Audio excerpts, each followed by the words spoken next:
হযরত ওমর দাঁড়ায় কয়, আবু জাহেল, খাত্তাবের বেটা যখন দুনিয়াতে জীবিত আছে এই কাজ আর কেউ করবে না, খাত্তাবের বেটা করবে। নাউজুবিল্লাহ। এ ভাই, তলোয়ার নিয়ে রওনা, লম্বা ঘটনা। রাস্তায় একজন কয়, ও ওমর ইবনুল খাত্তাব, কোথায় যাও? কই, মুহাম্মদের কল্লা আনার জন্য যাই। কথা বলেন ঠিক কিনা? পথিক বলে দিল, ওমর, আগে তোমার ঘরের খবর নাও। ফিকিরে খুদকুন, ফিকিরে খুদকুন, ফিকিরে বেগানা বকুন, ফিকিরে খুদকুন, ফিকিরে খুদকুন, ফিকিরে বেগানা বকুন, বার জমিনে দিগরা খানা বকুন। নিজের চিন্তা করো, আরে চিন্তা করো, কামান কিসে? ঘরে যায় দেখো তোমার বোন ভগ্নিপতি পাইকারি ভাবে মুসলমান। সুবহানাল্লাহ। ওমর কয়, তাইলে রূপটা ফিরাই দিলাম, আগে ঘরে যায়।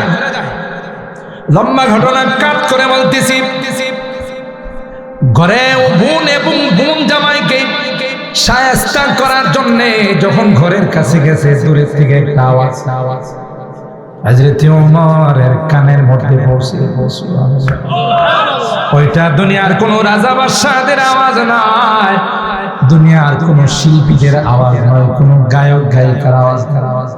এটা ছিল আল কোরআনের আওয়াজ। কিসের আওয়াজ?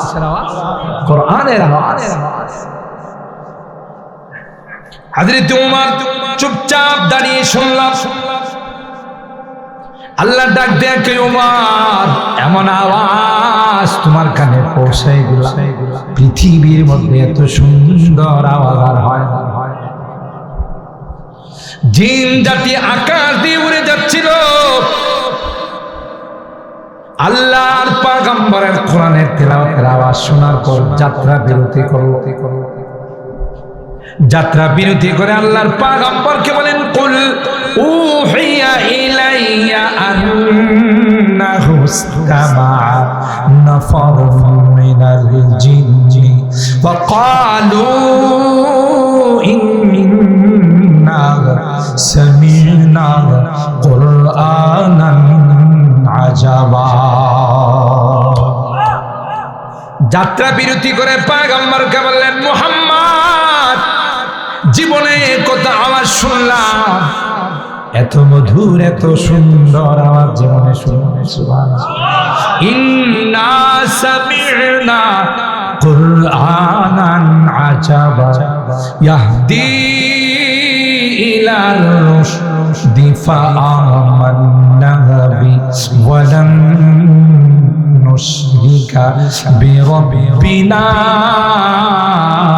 আহাদা। কুরুলিয়া নদীতে ফালাতে কেরম পালায় আর কয় যে খুদা তোর হায়াত শেষ। তোরে এত কিছু দিলাম, তুই কিছুই খাইলে না, তো না খাওয়ার সে তো মরে যা। কথা কয়। তো এরা দিলে বিশ্বাস করে, কিন্তু মা ওয়াজাদনা আলাইহি আবা, তাদের একটাই স্লোগান ছিল, বাপ দাদার আমল থেকে কইরেছ।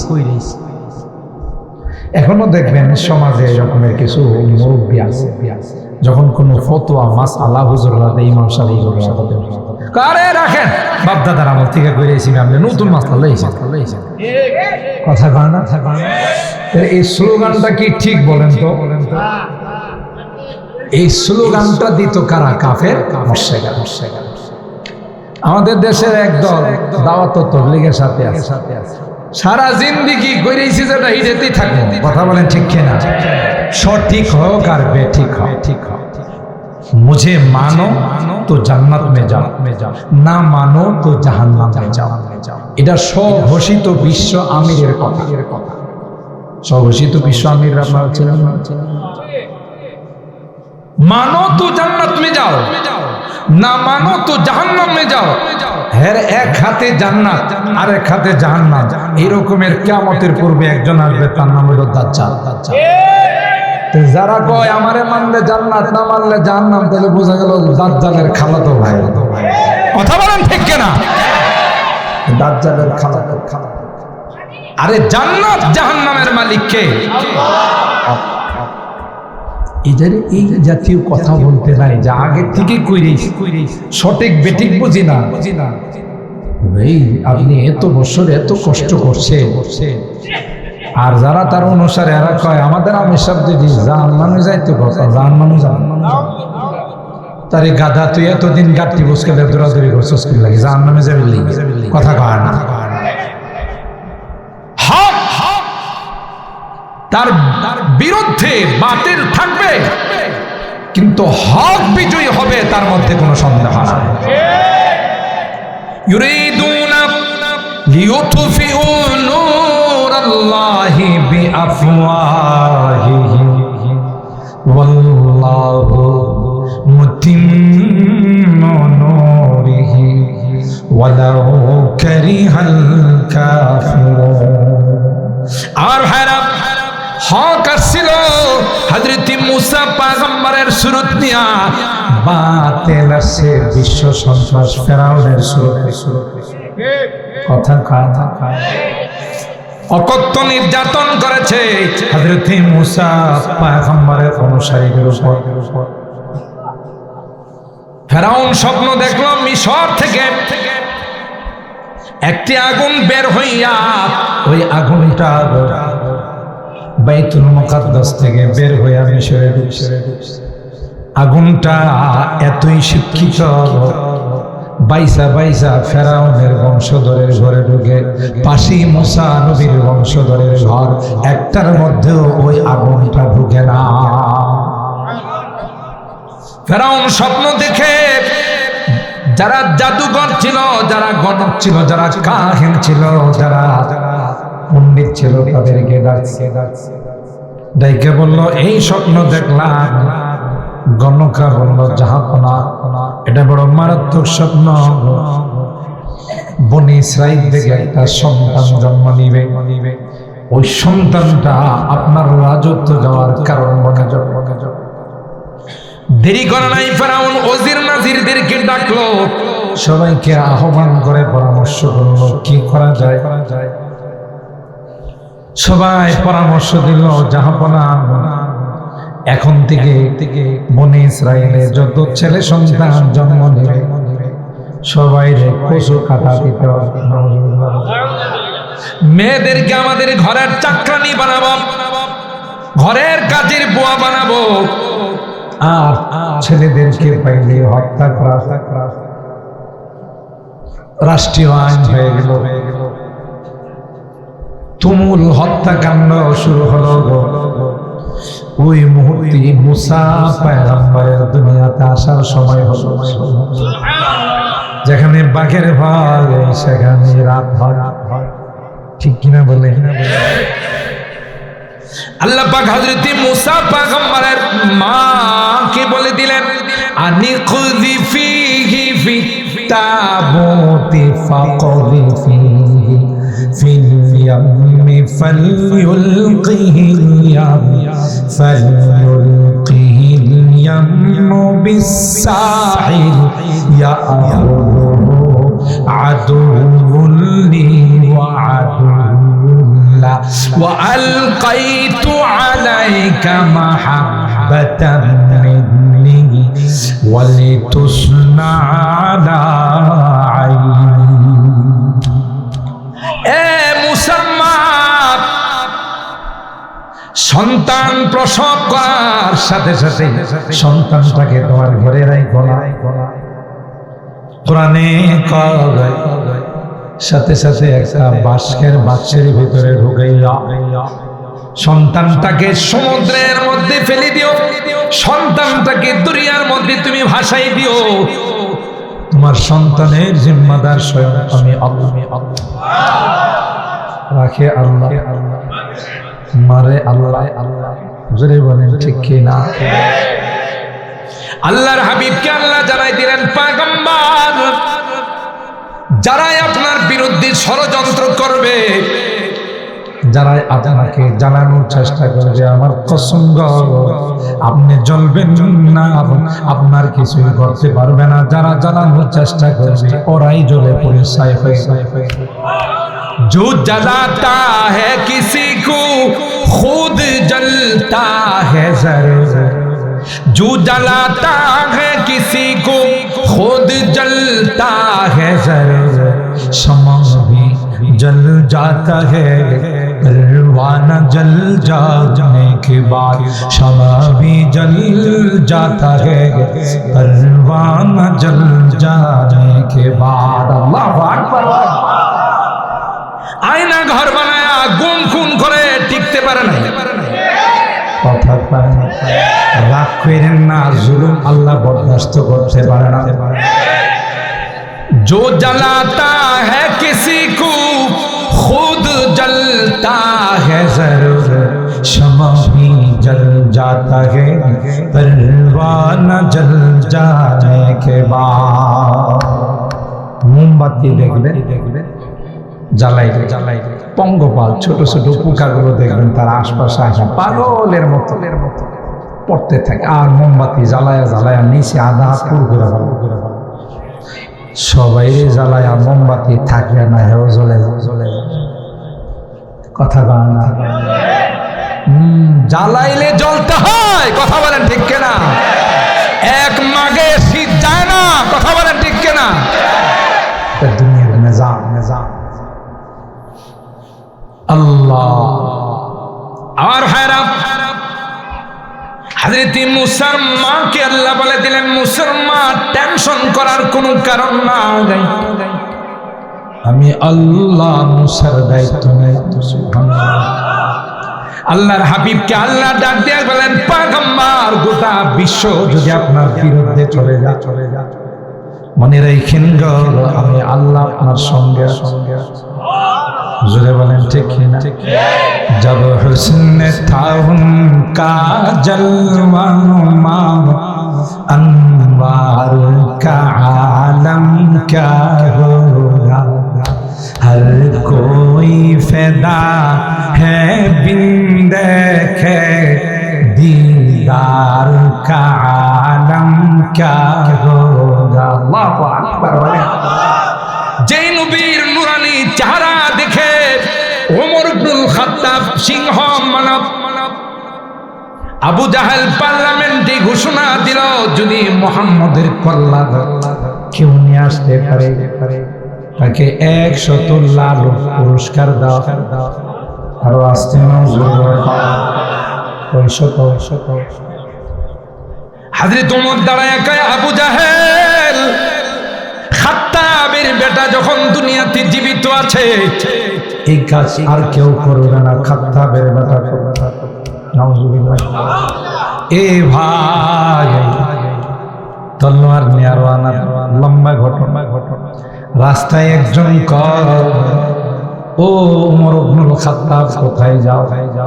কই মুহাম্মদের কল্লা আনার জন্য যাই। কথা বলেন ঠিক কিনা? পথিক বলে দিল, ওমর আগে তোমার ঘরের খবর নাও। ফিকিরে খুদ গুন ফিকিরে বেগানা বকুন, ফিকিরে খুদ গুন ফিকিরে বেগানা বকুন, বরজমিনে দিগরা খানা বকুন। নিজের চিন্তা করো, আরে চিন্তা করো কামার কিসে? ঘরে যায় দেখো তোমার বোন ভগ্নিপতি পাইকারি ভাবে মুসলমান। সুবহানাল্লাহ। ওমর কয়, তাইলে রূপটা ফিরাই দিলাম, আগে ঘরে যায়। লম্বা ঘটনা কাট করে বলতেছি, ঘরে বোন এবং বোন জামাইকে শায়েস্তা করার জন্য যখন ঘরের কাছে গেছে, দূরের থেকে একটা আওয়াজ হযরত ওমরের কানের মধ্যে পৌঁছে। ওইটা দুনিয়ার কোন রাজা বাদশাহদের আওয়াজ নয়, দুনিয়ার কোন শিল্পীদের আওয়াজ নয়, কোন গায়ক গায়িকার আওয়াজ। এটা ছিল আল কোরআনের আওয়াজ। কিসের আওয়াজ? কোরআনের আওয়াজ। হযরত ওমর চুপচাপ দাঁড়িয়ে শুনলাম। আল্লাহ ডাক দেয়া কে উমর, এমন আওয়াজ তোমার কানে পৌঁছায় গেল, পৃথিবীর মধ্যে এত সুন্দর আওয়াজ আর হয় না। জিন জাতি আকাশ দিয়ে উড়ে যাচ্ছিল, আল্লাহর পয়গম্বরের কোরআনের তেলাওয়াতের আওয়াজ শোনার পর যাত্রা বিরতি করলো। যাত্রা বিরতি করে আল্লাহর পয়গম্বরকে বলেন, কুল উহিয়া ইলাইয়া আন্নাহু ইসতামাআ নাফারুম মিনাল জিন্নি ফাকালু ইন্না সামি'না কুরআনান আজাবা। যাত্রা বিরতি করে পয়গম্বরকে বললেন, মুহাম্মদ, জীবনে কত আওয়াজ শুনলাম, এত মধুর এত সুন্দর আওয়াজ জীবনে শুনলাম। সুবহানাল্লাহ। ইন্না সামি'না কুরআনান আজাবা ইয়াহদি ইলার রুশদি ফাআমান্না বি ওয়ালান নুশরিকা বিরাব্বিনা আহাদা। এত মধুর কণ্ঠের আওয়াজ, এত সুন্দর আওয়াজ কোনদিন শুনি নাই। হিচে গাছের মুলকে ও আম্বাজ নে, হিচে গাছের মুলকে ও আম্বাজ নে, কওলে ও রাহনে নে আওয়াজ। সুবহানাল্লাহ। এটা বলুন তো কার আওয়াজ? আরো জোরে বলেন কার আওয়াজ? আর হেরাম জিন জাতি বললেন, আর দেরি করেন না, আমাদের কি পড়িয়ে দিন লা ইলাহা ইল্লাল্লাহু মুহাম্মাদুর রাসূলুল্লাহ সাল্লাল্লাহু আলাইহি ওয়াসাল্লাম।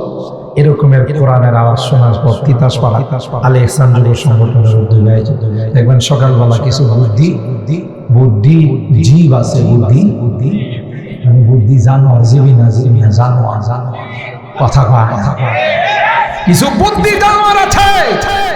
এটি পরের দিন টকশুতে আইসা মেসেজ লিখবে, টকশুতে আইসা বলবে, গতকাল তিতাসপাড়ার শব্দ দূষণের কানে রাত্রে ঘুমাইতে। আর এখানে যদি মোটা সোটা কাউকে যদিও ওই বিদ্যুৎ বিক্রিকারী বিডিকে আর পাওয়া যায় না, কথা বলেন ঠিক ঠিক। আগে একসঙ্গে পেছনে না যে একটা সময় বিদ্যুৎ ফেরি করে বিক্রি করা, বিদ্যুতের যখন লোডশেডিং চলেছে সব জায়গার বাড়িতে ভিড় জমাইছে, লাভ আছে। বিদ্যুৎ তো নাই, বিদ্যুৎ নেই, আমিও নাই। কথা বলেন ঠিক ঠিক। এই জাতীয় কাউকে যদি দাওয়াত দিয়ে এখানে গানের আসর করা যেত, আর যদি মঞ্চের মধ্যে ওইটা বলতো যে খাইটা যা ফাইটা যা, তাইলে দেখেন এই শব্দ দূষণ হতো, বোঝা গেল হের কলম নষ্ট। কথা এটির নাম হলো বুদ্ধিজীবী। বুদ্ধিজীবী না, বুদ্ধি মানে বুদ্ধি জানোয়ার, হাইওয়ান। হুজুর আপনি হাইওয়ান করলেন, এত উচ্চ শিক্ষিত, ডিগ্রি মাপলে 2 কেজি হবে। হাইওয়ান খুশি এই জন্য হ্যাঁ কি পয়সা মুতে না, দাঁড়ায় মুতে। কথা আপনাদের এলাকার গরু বাছুর কি কোনোদিন দেখছেন পেশাবের সময় আস্তে করে বয়ে গেছে?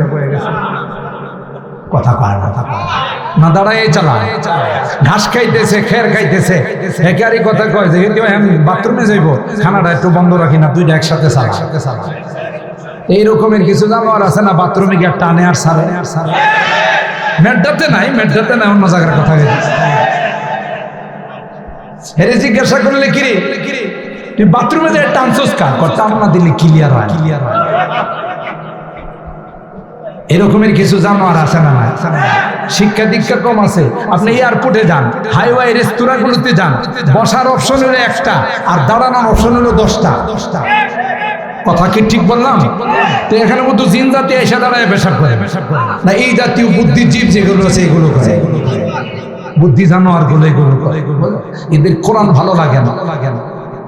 এদেশের 90 থেকে 95% মুসলমান, কথা বলেন ঠিক কিনা? মাদ্রাসার দেশ, মসজিদের দেশ, আলেম ওলামাদের দেশ। আজকে গোটা বিশ্ব বাংলাদেশকে কোরআনের দেশ হিসাবে পারে নাই। আমার দেশের কোন ফুটবলার পারে নাই, আমার দেশের কোন ক্রিকেটার বাংলাদেশের লাল সবুজের পতাকা উঠে না। যে দুঃখে আর যন্ত্রণা আমরা হয় কেউ ব্রাজিলকে সমর্থন করি, না হয় কেউ আর্জেন্টিনাকে সমর্থন করি। আবার কেউ কাছে জীবনের যত কামাই আছে, হ্যাঁ, তার সমর্থক দেশের নামে 5 কিলোমিটার পতাকা বানা। আর খিচুড়ি পাকায় যে আপনারা খেলা দেখছেন, এটা না হয় নাই কইলাম, কথা বলেন ঠিক না? ঠিক কত মনের দুঃখে আর যন্ত্রণায় যদি আমার বাংলাদেশের মানুষ সেমিফাইনালে যাইতে পারে। বাংলাদেশের সরকার ঘোষণা দিয়ে রাখছে, ক্রিকেট বোর্ড এবং খেলার বোর্ড থেকে, ক্রীড়া পরিষদ থেকে ঘোষণা দেওয়া, যদি এদেশের কোনো ক্রিকেটার অথবা কোনো ফুটবলার সেমিফাইনালে যাইতে পারে, গুলশানে তাদেরকে 2 কাঠা বাড়ি দেওয়া। সেমিফাইনাল তো দূরের কথা, প্রথম রাউন্ডে আউট। কথা কন। আর আমার দেশের কোরআনের হাফেজরা সব রাউন্ড গুলো অতিক্রম করে ফাইনাল রাউন্ডে গিয়ে 150-200 রাষ্ট্রকে পিছনে ফেলে বাংলাদেশের লাল সবুজের পতাকাকে উড্ডীন করে। কথা বলেন ঠিক না? বাংলাদেশের সরকার কোন রকমের না পাইরা ফসা কিছু গোলাপ ফুল দিয়ে, বাসি গোলাপ ফুল দিয়ে আর 2 লাখ টাকা দিয়ে আপনারা বর্তমানে জানাইছে। কথা ঠিক কিনা? যেখানে 200-300 রাষ্ট্রকে পিছনে ফেলে আমার দেশে